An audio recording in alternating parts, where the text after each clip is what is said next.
Nakasinati og pagbaha ang pipila ka lugar sa duha ka barangay sa Davao City tungod sa pagbunok sa ulan kagahapon. Ani ang report ni Argil Relator. Gibaha ang Ramon Magsaysay Street sa Barangay Kalinang proper Davao City tungod sa bulto sa tubig nga midagayday gikan sa pipila ka mga barangay nga apektado sa pagbunok sa ulan sa Baguio District Martes sa hapon hangtod na gabii. Gani, naghinay-hinay sa pagpadagan kining ambulansya tungod sa sulog sa tubig baha.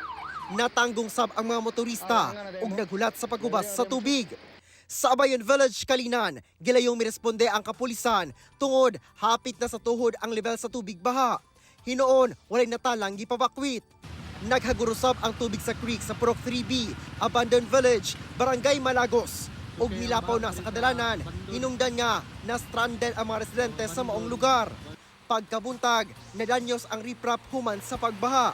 Sumala sa ubang residente, mibaha kay gawa sa bulto sa tubig, gamay sab ang box culvert.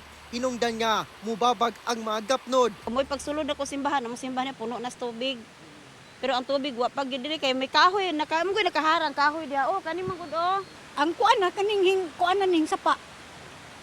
Nagbinantayay nami kay daghan naman kusog naman kaayo. Mag alas 4 matud pa sa hapon, diyang mibunok ang ulan. Katong mga Daplig Creek, sulod yun ang mga kwan dito. Ang tubig labi sa kwan, puro kwan, doha ka balay dito na sudlan yun kwan.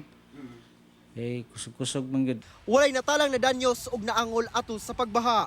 Sumala sa pag-asa, nagpabiling shear line og localized thunderstorms ang magpaulan sa mga lugar sa Mindanao. Kauban si Metro Awing sa kamera. Ako si Argil Relator para sa One Mindanao.